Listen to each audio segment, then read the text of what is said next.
Eh bien bonjour à tous, on se retrouve pour un nouveau point spécial en ce mardi 31 octobre 2023. On se retrouve pour faire un point sur la situation attendue pour ce mercredi dans la nuit et ce jeudi avec une situation comme vous l'avez su, comme vous l'avez peut-être vu, une situation vraiment exceptionnelle qui va attendre notre pays. Donc pour cette journée, on attend vraiment de très violentes rafales sur la Bretagne, essentiellement le Cotentin également. Et vous verrez que sur des régions aussi, donc beaucoup de vent à attendre pour cette journée de jeudi, beaucoup d'agitation, on attend une forte rafale de vent, un risque de chute d'arbres, également de fortes précipitations et un risque de forte houle. Donc on va voir un petit peu tout ça dans ce point météo, donc vraiment je vais faire un point très complet sur tout ce qui est attendu pour cette situation, et vous allez voir qu'il y a des choses à surveiller de très près. Alors tout d'abord, je vais commencer par le modèle Arome qui modélise des rafales déjà potentiellement très dangereuses, notamment du côté de la Bretagne. Alors voilà, c'est le début de la récupération. Vous inquiétez pas, ça va encore évoluer, notamment pour le trans. Donc, enfin, si, inquiétez-vous quand même, parce que justement, ça va quand même bien souffler lors des prochaines réactualisations. Donc, du côté de la Bretagne, on attend de très violentes rafales. Alors déjà, on a une ligne de grain qui devrait se mettre en place déjà pour la journée de mercredi, en tout cas la matinée du côté de la Bretagne. Donc on aurait déjà de fortes rafales de vent. On pourrait jusqu'à 100 km/h dans les terres et 120 du côté des côtes. Donc bon, c'est rien encore à ce qui est attendu jeudi. C'est un simple avant-goût. Rien de fou encore. Mais voilà, déjà une petite ligne de grain donc pour rejoindre mercredi. Ça va commencer. Mais vous voyez que déjà, à partir de 19h-20h, vous voyez déjà que dans la soirée et dans la nuit, vous voyez déjà qu'il y a un truc qui arrive. C'est la tempête qui arrive tout simplement. Donc la tempête Ciaran qui va se mettre en place et qui, d'ailleurs, occupée de se mettre en place actuellement sur l'Atlantique. On la voit ici occupée de se creuser encore. Et on voit que les vents se renforcent encore en arrivant sur la Bretagne. Donc ici on voit déjà dès 22h une très violente rafale du côté de la Bretagne. Déjà là on serait déjà en 130 km/h dans les terres, possiblement dès 23h minuit environ, et jusqu'à pourquoi pas 170 vraiment sur les côtes, donc vraiment sur les plus grosses lignes de grain. Donc les plus grosses lignes de grain devraient se situer normalement sur le sud de la Bretagne et vraiment du côté de l'ouest de la Bretagne, vraiment sur les côtes, l'extrême côte. Et c'est là où on attend déjà les plus fortes lignes de grain. Des lignes de grain accompagnées de fortes pluies, d'orages parfois. On attend quelques coups de tonnerre, on a de l'instabilité associée, donc on pourrait avoir des coups de tonnerre associés. Donc des orages qui pourraient circuler, donc des orages avec une intensité électrique faible à modérée, mais des orages qui seraient accompagnés de très violentes rafales de vent et des rafales convectives. Donc il faudra surveiller son intensité. Alors vous voyez, donc là c'est le passage évidemment donc de la tempête vers 2h du matin du côté de la Bretagne. Mais vous voyez que déjà les rafales sont assez conséquentes. Alors ça dépend des réactualisations. Si on va un petit peu au niveau du 0Z, vous voyez que les rafales ne sont pas forcément les mêmes au niveau de l'intensité.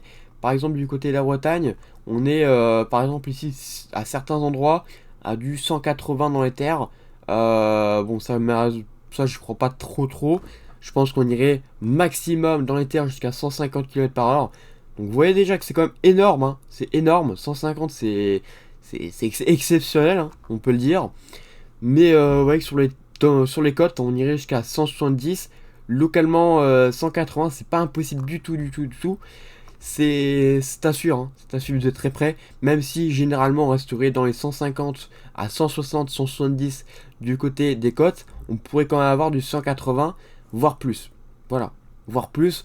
Sachant que, bon, à Rome, voilà, ça fait plusieurs actuations qui voient quand même des rafales assez violentes du côté des côtes. Il faut rester très prudent. Je ferai un live de toute façon cet après-midi pour en parler de cette situation qui s'annonce vraiment exceptionnelle du côté de la Bretagne. Donc pour l'instant, voilà, je vous fais voir la Bretagne, mais aussi la Normandie, le Cotentin et les Hauts-de-France. Il reste encore tout ça, mais vous voyez que c'est déjà pas mal. C'est déjà pas mal. Par la suite, du coup, ça va évoluer du côté du Cotentin, Normandie, Hauts-de-France. Vous voyez que déjà du côté du Cotentin et des îles. Alors je vais pas préciser, hein, mais du côté des îles, là c'est la tempête en elle-même, hein, c'est pas forcément des grains, c'est la tempête en elle-même. Vous voyez que c'est beaucoup plus intense et c'est beaucoup plus, c'est pas espacé, vous voyez. Ça se voit que c'est carrément la tempête en lui, à elle-même là. Donc voilà. Donc là vous voyez que là on pourrait avoir du 180 sur l'île de Ouessant, sur les îles de Jersey et l'autre, je sais même plus comment ça s'appelle. Mais on pourrait avoir des vents assez violents, hein. Et ouais, qu'en mer, des fois, on a des rafales à 200 km/h. Donc heureusement, ça ne devrait peut-être pas toucher les terres, mais faut suivre de très près. Ça pourrait quand même bien souffler sur les îles. Une vigilance rouge devrait être émise du côté de la Bretagne, et pourquoi pas également du côté du Cotentin, hein, et des îles. Voilà, on comprend pourquoi, hein. On comprend pourquoi on va avoir ces rafales. Donc c'est des rafales vraiment dignes d'une tempête vraiment exceptionnelle. Là on est sur du pareil, hein, là dans les terres on est sur du 150 sur le modèle Arome. Donc après ce sera à voir du côté du Cotentin.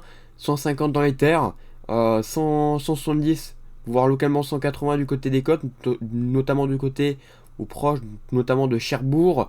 On peut avoir du 180 localement. Donc c'est des rafales vraiment très puissantes, très puissantes, donc il faut se méfier. Donc associé à cela, bah évidemment, hein, des dégâts, hein, ça c'est sûr, de très forts dégâts, hein, possiblement du côté de la Bretagne et du Cotentin. Normandie, pareil. Et puis voilà, ici, hein, Pays de la Loire, Normandie, Hauts-de-France, pareil, hein, des dégâts à attendre. Mais le plus fort des dégâts serait quand même, comme vous l'aurez deviné, du côté de la Bretagne. Là, on attend de nombreuses chutes d'arbres, hein. Il faut rappeler quand même que les sols sont extrêmement humides. Et par conséquent, ça favorise le déracinement des arbres, hein. Donc un déracinement plus important que s'il y aurait eu, par exemple, un sol un peu plus sec. Et donc les arbres risquent de facilement tomber, hein. D'autant plus qu'ils sont encore bien feuillus. Et donc ça renforce l'effet de... Voilà, comment ça s'appelle? Voilà, ça renforce l'effet de souffle, voilà, hein, du côté des arbres. Et donc, par conséquent, on risque d'avoir de nombreuses chutes d'arbres sur certains secteurs. Donc, qui dit chute d'arbres dit dégâts, hein, dégâts importants. Il faudra éviter de circuler, hein, notamment près des forêts ou près des arbres. Restez attentivement à l'intérieur. Et les arbres pourront provoquer également des coupures d'électricité, hein. Donc, on pourrait avoir des blackouts complets sur une partie de la Bretagne. Voilà, c'est un risque, hein, c'est un risque très important, hein, parce que le nombre de chutes d'arbres et de dégâts serait vraiment très important, et donc ça favoriserait ce genre de choses. Donc c'est important. Donc pareil du côté du Cotentin, pareil pour une partie de la Normandie, hein, donc voilà, hein, Haute-Normandie, tout ça, hein. Et pareil du côté donc du Pas-de-Calais, Pas-de-Calais essentiellement, où là on aura un risque de dégâts très important. Et même dans les terres, hein, parfois, hein, notamment du côté de la région parisienne, du côté de la Vendée, du côté du Nord. Voilà, hein, on pourrait avoir des dégâts assez importants, sachant qu'il y a des grains quand même assez actifs qui devraient circuler. Donc déjà, voilà, il y a pas mal de choses à surveiller, de fortes précipitations, des dégâts potentiellement très importants sur certaines régions. Voilà, hein. Et puis des coupures, hein, des coupures d'électricité potentielles. Voilà, hein, potentiellement très importantes. Alors vous voyez que là, ça s'arrête, le run s'arrête quand même à 10 heures. Donc on estime que ça devrait encore se renforcer du côté du Pas-de-Calais sur la prochaine récupération. Pas-de-Calais et Nord, hein. On devrait avoir un renforcement des vents. Donc là, on pourra atteindre, pourquoi pas, les 110 à 120 km/h dans les terres. Et les 140, pourquoi pas, 130, 140 du côté donc de Dunkerque, de Calais, tout ça, Dunkerque-Calais, hein, donc vraiment du côté de la côte d'Opale. On devrait peut-être, pourquoi pas, atteindre donc les 130, 140. Et du côté du Cap Grenet, on pourrait atteindre là les 170 localement. C'est pas impossible. Cap Grenet, donc pareil, hein, du côté de la côte, hein, ici, hein, on pourrait atteindre donc les 160, 180. C'est énorme, et c'est à prendre vraiment avec une plus grande importance. C'est exceptionnel, c'est une tempête exceptionnelle, hein, qui sera potentiellement suivie d'une autre, peut-être moins forte, mais potentiellement samedi également. Voilà, donc ça on en reparlera, hein, mais c'est exceptionnel hein, pour ce jeudi, ça c'est sûr. D'ailleurs, au niveau du Simulsat, hein, on va la voir arriver, hein, on la voit hein, ici, hein, avec un très bel enroulement, hein, cette tempête, vous voyez, hein. Très beau, très bel enroulement hein, ici par le Simulsat. Donc ça veut dire qu'on aura des vents très importants, évidemment. Voilà. Au niveau d'ailleurs de la dépression, hein, donc voilà hein, ce que ça donnerait au niveau de la dépression. Donc là c'est pour demain, je devine. Donc c'est pour demain matin. Donc il y a la tempête mer, hein, enfin en tout cas la dépression mer Dieter hein, qui est ici. Hein, donc c'est la dépression mer qui va influencer la tempête Ciarán. Donc voilà, elle est très creuse, hein, 975, et sans compter qu'elle pourra encore se renforcer à 960 en arrivant du côté de la Bretagne, je vais vous faire voir après. Et donc voilà hein, sa trajectoire, une trajectoire ici, hein, donc elle va être là hein, demain matin, et elle va se renforcer encore, hein, et elle va passer donc Bretagne, Cotentin, Normandie et Hauts-de-France, donc vous la voyez hein, ici, hein. Elle va se renforcer, puis elle va partir en direction de la mer du Nord. Mais voilà, elle devrait donner des rafales très importantes, comme je vous l'ai dit, du côté de la Manche. Et il faudra rester prudent. Voilà, très prudent. Au niveau de la houle, je vais vous faire voir ça un petit peu tout de suite. Au niveau de la houle, on attend une houle très importante, hein, liée donc à cette dépression, hein, tout simplement parce que c'est très creux. Et donc ça va favoriser la houle, qui sera très dangereuse. Donc voilà, donc on voit ici, hein, du côté de la Bretagne, une houle de 4 mètres, vous voyez, hein, 4 mètres parfois à certains endroits, voire plus. Hein. Alors ça dépend, mais on peut avoir une houle vraiment beaucoup plus importante, 4 mètres là. Alors, voilà, alors attendez, voilà. Au niveau des vagues, pareil, des vagues vraiment très importantes. Hein. Donc là, on pourrait avoir des vagues à 10 mètres, pourquoi pas, au passage. 10 mètres, alors certains disent 14 mètres hein, aussi. Voilà, on serait autour des 14 mètres. Donc là, le risque de vague de submersion serait très important hein, du côté de la Bretagne. Donc là aussi, c'est encore une fois un paramètre à prendre avec une très grande importance. Parce que du coup, on pourrait avoir des inondations parfois dans les terres dues à cette intense vague de submersion. Hein. Et heureusement qu'il n'y a pas encore les grandes marées, hein, parce que là, ça aurait été encore pire.